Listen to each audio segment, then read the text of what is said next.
wuxuu garab socdo waxay tahay oo dhibaato u keenay waxay tahay shacabkii degnaa reer Muqdisho wuxuu dhibaato ku waday Muqdisho dadkii tagnaa yo matala Muqdisho dadka degan yaa degan Muqdisho ayaa ugu badan reerkiisa ayaa ugu badan maxuu sababta maxaa ka dambeeyay inuu sida taa yeelo waa lacag wuxuu arinka ka u subina waxay tahay lacag inuu qaato adigu wax ma ogid adigu waxaad ku maqan tahay qabiil ayaa ku maqan tahay asagana wuxuu ku maqan yahay dalkiisa dadkiisa inuu dhibaateeyo oo carqaladeeyo lacagna oo ku qaato muxuu yahay muxuu qabtay 4 sano oo joogay iyo 4 sano ka horeysay muxuu qabtay muxuu reerkii uu ka soo jeedo uu qabtay sidoo kaleeto kitaabkii quraanka kariimka uu dhaartay inuu dalkii wax ugu qabanayo muxuu qabtay salaamu calaykum waraxmatullaahi tacaala wabarakaatuh dawadayga qaaliga ah waqti kasta ee ku tahay wanaagsan oo wacan waa mar kale ee video kaleeto aad u xiiso badan fadlan hadda nagu cusub tahay page-kan follow dheh oo like garay siina share garay uu gaarsiin walaalaha qaaliga ah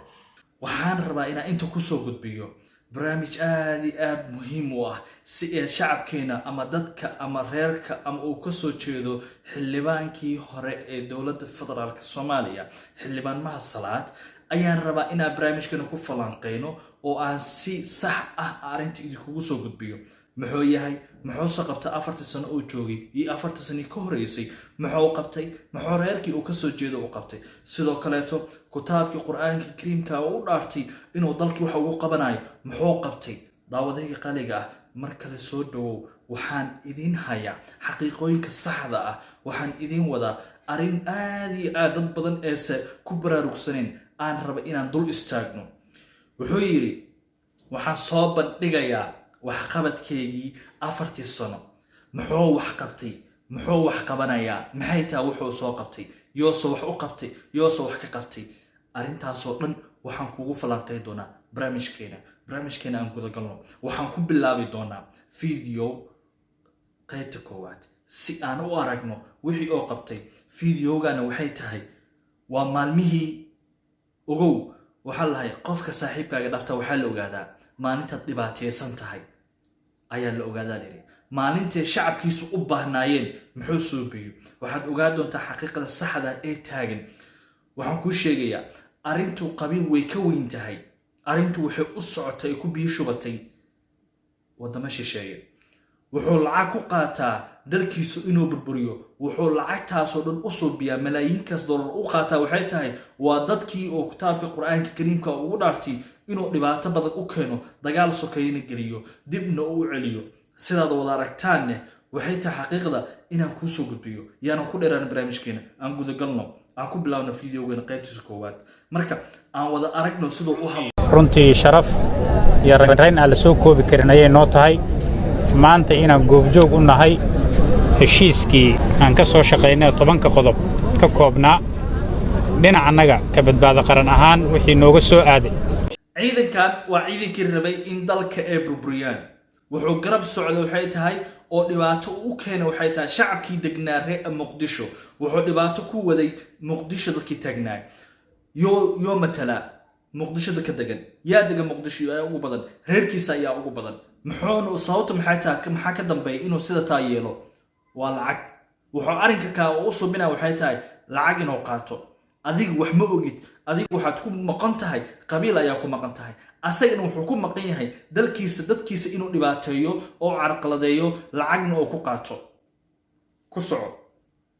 intii ugu dambeeyay fulinteeda inaan maanta goobjoog u nahay shalay xarumihii aan ku sugnayn iyo difaacyadii ciidanka badbaado qaran joogay ayaan amnigooda ku wareejinay ra'iisul wasaaraha xukuumadda federaalka Soomaaliya wuxuu dagaal ka waday wuxuu dhibaato ka waday Muqdisho wuxuu dhibaato u keenay reerkii degnaa Muqdisho wuxuu maantay leeyahay waxaan ka dulqaadnay dagaal ayuu galiyay shacabkii degnaa Muqdisho ayuu wuxuu ku soo biyo barakacay wuu dhibaatay wax qabadka oo leeyahay maxay tahay wax qabadku wax u qabta maxay tahay reerkiisa shaqo uma qaban hool uma qaban waxna uma tarin ninka ka aragtaan waa sida taa bal fiiriye ka tarbiilka aragtaan arka magaalka ka tarbiilka ku socday ka tarbiilka lagu waday dhibaatada lagu hayay carada lagu tuuray reerkiisa waay dadkii uu kitaabka quraanka kariimka ugu dhaarto waay ku soco maantana ciidamadii badbaado qaran ee dalka iyo dadka u soo gurmaday ayaan intaa ka soo saarnay goobihii ay ku sugnaayeen waxaan u kala diraynaa furimihii iyo deegaanadii ay ka kala yimaadeen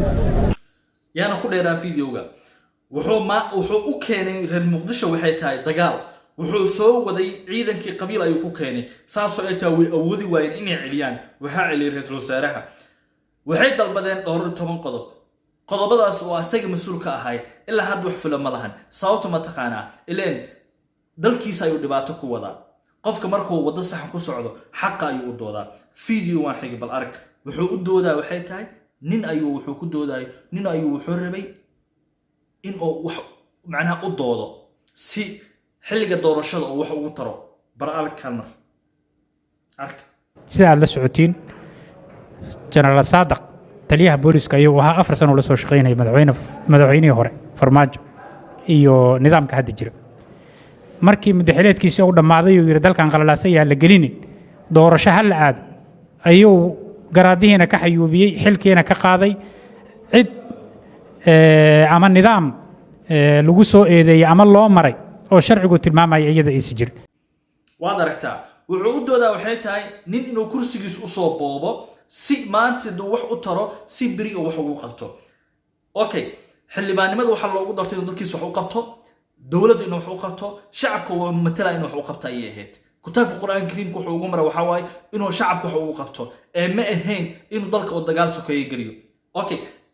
waxaan ku tusayaa video uu gudoomayo geelal si oo dadkiisa u dhibaateeyo dadkii joogane ee dhibaato badan kala kulmaan arag danka iyo gudoomiye waa mahsan yihiin waa idinka gudoonay deeqdan geela iyo raashinka iskugu jira waad aragtaa wuxuu gudoomaa waxay tahay deeqa geel si oo dadkiisa dhibaato u galiyo reerkii oo matala inuu dhibaato u galiyo wallahi oo billahi oo tallahi nin noocaas ah inuu saxil naga doonin nin noocaas aan soo dooro doonin waxaan ilaahay qiyaaray fadlan si share gareey videogan oo gaarsiiya dad badan si warkaan xaqiiqooyinka saxda ah ninka xilka naga doonayna waa nin dalka iyo dadka inuu burburiyo jecel shisheeye ayuu lacag ka qaataa shay wax ka doonaa